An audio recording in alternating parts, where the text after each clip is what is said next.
The following program is sponsored by The Greek, Ely's Radio Shack dealer at 570 Altman in downtown Ely, and brought to you as a public service by Georgetown Media in Ely, Nevada.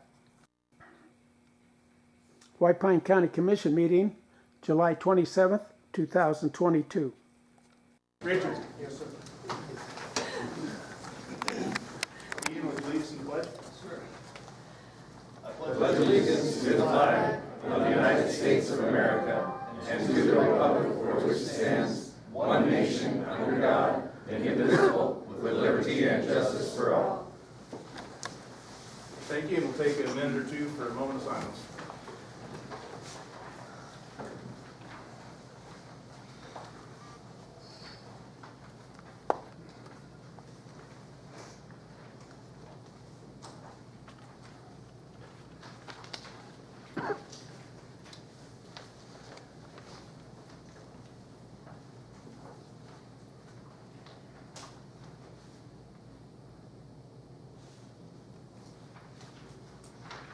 Thank you. We'll begin public comment and we'll start on Zoom. Is there anyone on Zoom that would like to make public comment? All right. Anyone in the audience that would like to make public comment? Please come forward and state your name for the record. Good morning to you all. I'm Dr. Jerry Lynn Williams Harper. I'm here representing the City Council, and I am one of the City Council members. You have an item on your agenda today for discussion only, and my hope is that because the county commissioners are such an important body, as well as the City Council, we will be discussing this at our meeting tomorrow. I am hoping that in some way, shape, or form, that these two bodies can come together to have some discussions so the right hand knows what the left hand is doing. My intent in this is not to have to make decisions together or judge what's on your agenda or for you to judge what's on our agenda. I'm strictly, being still quite a new member of the council, wanting to know how we affect each other with respect for what has gone on in the past and hopefully moving ahead with a great future for our city. So again, my request is, and it will be up to you whether or not you decide that you think this is a worthy request, is that at some point during the year, we meet as two bodies, we decide on what it is we want to discuss, and we just talk about where we are as two bodies that represent the city of Ely and the county and the people that we serve. So thank you very much. Thank you. Thank you. Any other public comment from the audience? Please come forward, state your name for the record. Good morning. Chris Maestas. I'm representing the McGilltown Council. I've got a letter here from the McGilltown Council. The McGilltown Council has recently selected one of their town council members to serve as a liaison to the Board of County Commissioners in an effort of keeping the lines of communication open. The liaison is myself, Chris Maestas. One of the topics I brought back to the council from your previous commission meeting was that the government COVID CARES Act funds were to be spent. Previously, McGill sent correspondence requesting some disinfectant items for the McGill Town Hall and to share with our struggling local businesses. McGill Town Council has now thought of another much needed use for those COVID funds. McGill recently wrote a grant to the Community Improvement Grant seeking funding for high definition security cameras.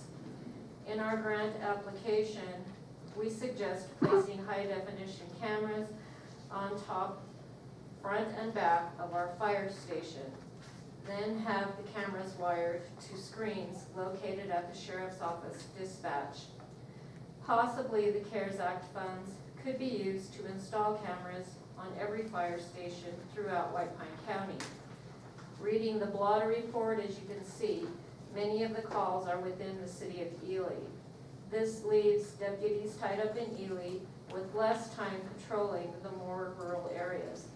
By placing high definition cameras on the top of every fire station in White Pine County, it would give law enforcement a full view of areas that are not able to get to as quickly. A project of this type could be a great benefit for the safety and welfare of every resident in White Pine County. This is just a thought that the McGilltown Council wanted to share with you.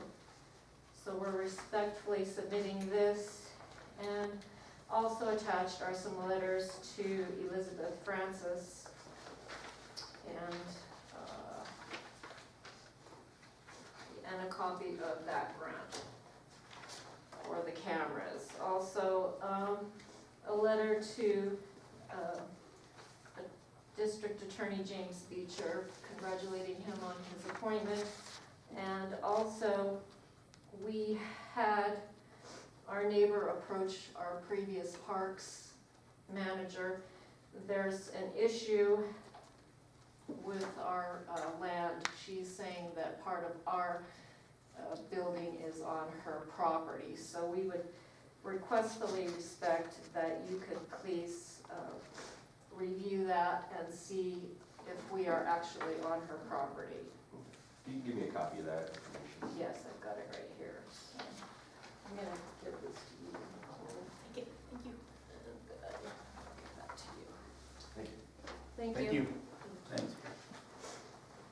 Any other public comment in the audience? George?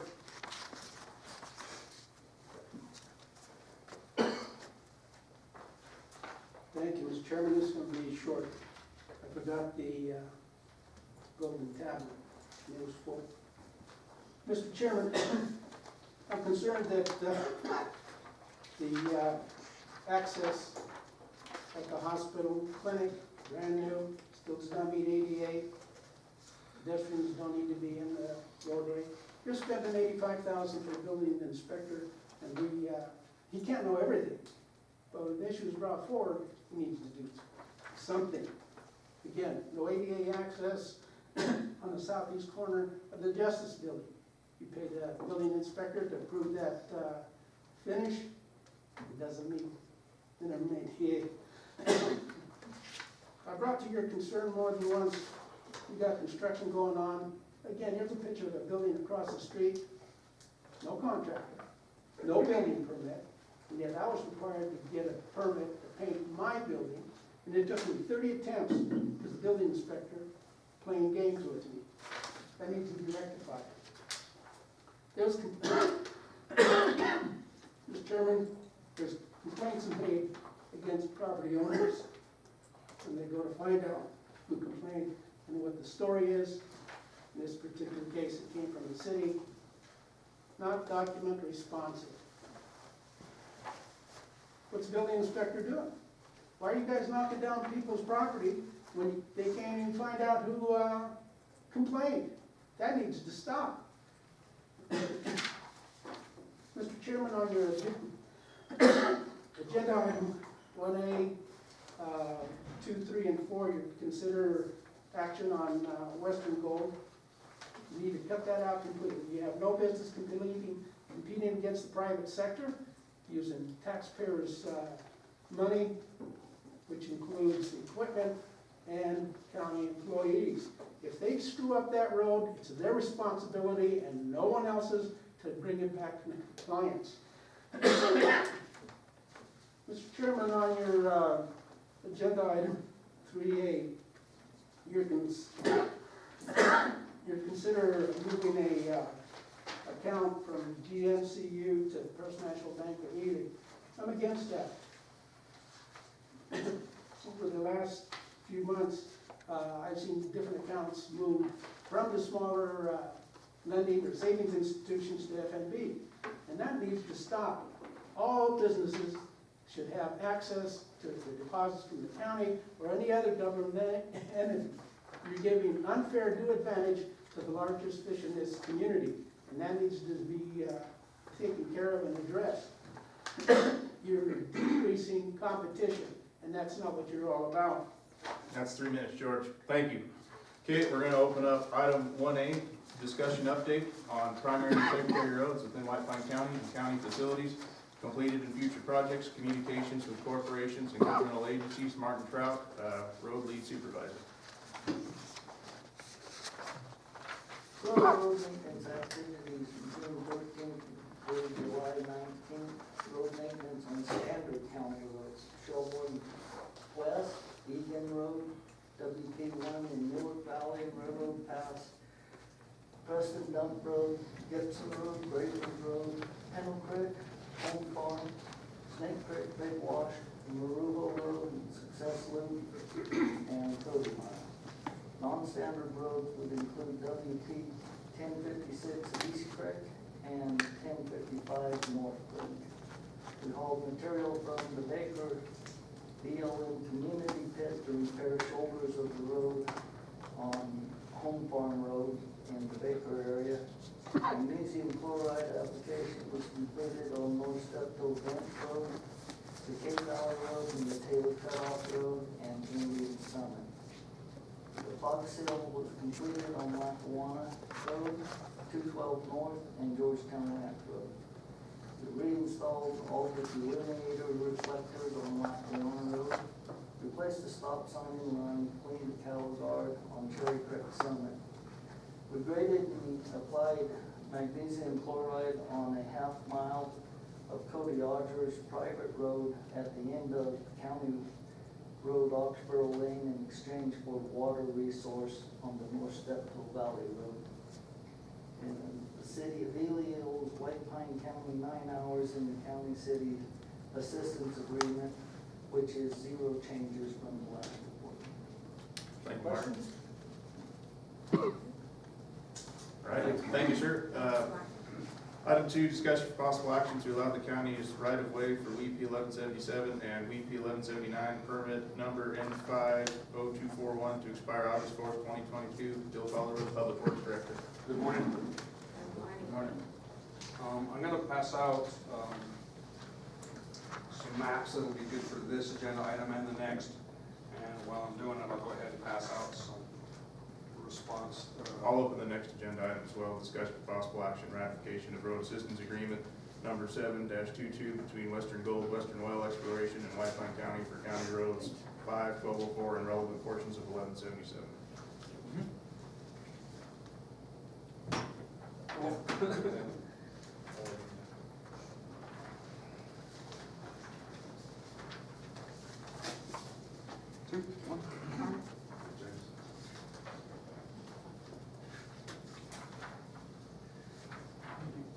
And some for the public that I'll take back, and then also, we do pass those, just not around the table.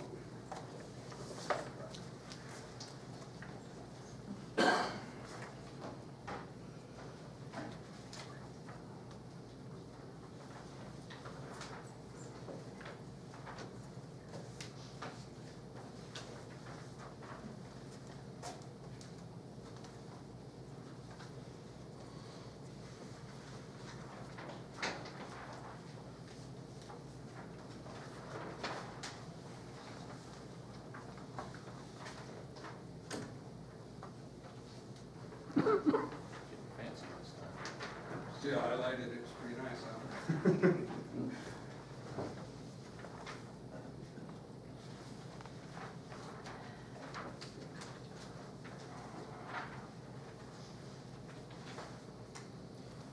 Okay, thank you. So on this map, the 1177 and 1179 are the ones that are highlighted in yellow. And when you look at that map, you're following down 1177, there's a little black line that goes across from left to right. That's the approximate location of the Western Oil's drill pad site. That Scott 31 is the road there. So this agenda item is to close 1177 or not to renew the right-of-way for 1177 and 1179. And in the backup material, it has that expiration date, I believe, August 4th, 2022. And then on the back page, I've highlighted some areas or things that we have to do, work with the BLM. This is the commission, the road commission's desire to not renew this right-of-way. To be clear, item 4 is a resolution to close a portion of 1177. Items 2 and 3 is to talk about surrendering the right of way and ratifying, whether they want to ratify the road agreement we recently entered into this last week, or whether the board wants to not ratify that agreement. So Bill, can you explain, I'll just give my view on this topic is whatever three-letter agency or law enforcement hasn't, for whatever reason, wanted to intervene in this. So I think the only option for the county is just to get ourselves so we don't have an asset that's in this mess. So can you explain how this process would get us out of this road, I guess? Well, this would just eliminate the right-of-ways. And probably 90% of our roads, we don't have right-of-ways on. They were just adopted by the commission in 76, 77, and this is one of those roads. So it really doesn't do anything by giving up the right-of-way. It's still our road, it's still under our inventory. We would have to go under a process, I believe, what we did with, I believe everybody was here, when we abandoned a section of Carrie Sprouse's road, remember? And when we took that upper road around, and when there was a public hearing, I think that is the steps we'd have to do if we want to eliminate 1177 and 1179.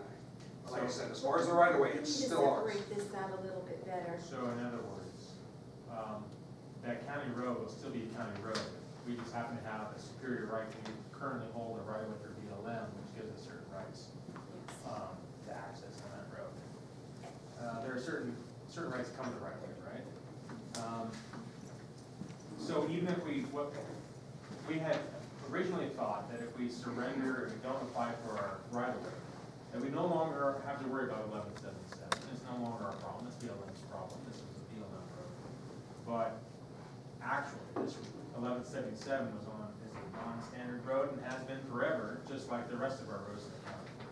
And so just as our problem would not be solved by surrendering our right of way, let's put it that way. The It only thing doesn't we're gonna- lessen our responsibility. Yeah, the only thing that's gonna stop is Jared Bybee or the BLM saying, hey, White Pine County, under this right of way, you're responsible for repairing this road, and now the BLM's gonna hold you responsible for fixing it. We'd still be responsible to our constituents and the public, the ranchers and everyone else, keep that road in good condition. I was gonna say, we have, Pete Paris. He uses it and David travels. Little's probably the primary. And, yes, and David Little uses it. The Gogachias use it occasionally. And it's my understanding that Gold Rock has been doing some exploration, and it looks like it's gonna be a go, and they will be using it. So between that and taxpayers' responsibility, usually we try and hang on. I don't know if anybody's been here as long as I have, I don't think so. The goal, and I talked to a former commissioner who is now the natural resource director over in Nye County, and I spoke with Commissioner Gokachia, JJ Gokachia. And like when this came about, so I wanted to reaffirm some of the whys in my mind, because I know I might be speaking to an audience that hasn't been as familiar, although Travis, your family has been in ranching, your uncle, and I guess are they cousins or whatever. Anyhow, that said, I normally we try and hang on to right of ways, at least that does give us some. And I think if we are taking almost an easy way out, I look at it rather than maybe strengthening our agreements and working with BLM. I think that we need to have a full conversation with them in regards to notification and have them be part of, before they issue their go-ahead permits, that they know that they have already come to the county with, because that is one of the agreements that they're supposed to do, is whoever comes in, whether it's for a special use permit, conditional use permit, or road agreements, they are supposed to come before the county commission to get those and then proceed. That's part of the permitting process that BLM does. And so I think that we really need to work on that. Yeah, So I'm against this totally. I don't know that this really does anything for us. Perhaps it might take us out of some liability, I don't know. But it's a non-standard road, so we don't do anything on it unless it's deemed an emergency situation. 1179, we don't even know where that is for sure, to be honest. And we just don't do these, we just don't touch these non-standard roads. We're busy with 1,000 miles of standard roads that we have. And I want to say quickly, I concur with your statement. I mean, since we found out last week, there's another rig out drilling. So with the price of fuel, I think it's something you're gonna see happen all the time. But we just there's nothing in place for us to be notified that there's a rig out there. So maybe if you're out and about and you're not really messing up roads, you get to skate free, no one's gonna catch you, or I don't know. I mean, the whole thing is, I agree. it's hard for me to, how do we do this? Okay, there is an ordinance in place that they shall not operate in the county without coming to the county board for a special use permit. So if they're in violation of the ordinance, the sheriff will go down, you can have them investigate and possibly enforce that ordinance, right? So to the extent that there's drilling going on that we don't know about, that's gonna be a problem, just as a side note. As this road, as you can see in the yellow there, we only have an issue to that little squiggly line, you know, or to maybe down to 1204, we're gonna be discussing today. But that 1177 goes almost all the way down to Knight County. So on one hand, maintaining the right of way would prevent some kind of other closure to the BLM or something like, they could assert some kind of superior right to our RS 277. So, did I say that right? RS 2477. 2477. Yeah. So from a management perspective, I don't know that we gain anything, and we probably should just continue with our right-of-way application and not abandon it. That seems to be the more logical approach. And also talking with Jeremy Drew, it seems to be generally a good policy when it comes to natural resources on our roads. But And I talked to him too. But it's kind of a close call, and that's why we wanted to talk about it, because originally, like, this right-of-way has gotten us in so much trouble. Let's just get rid of it, and it's no longer a problem. But it's not like that, unfortunately. Yeah. It's gonna be a problem, and one more comment. We discussed this back in 2020, but when you talked about notification from BLM and being partners with them and knowing what they're issuing and what the effect on our roads is gonna be, in this particular case with Western Oil, BLM had a comment period.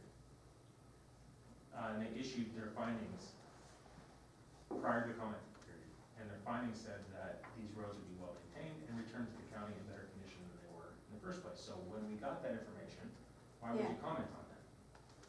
You know, so we didn't have any comment or concern at the time when those permits were issued, because all the findings seemed to be, everything was ship-shape.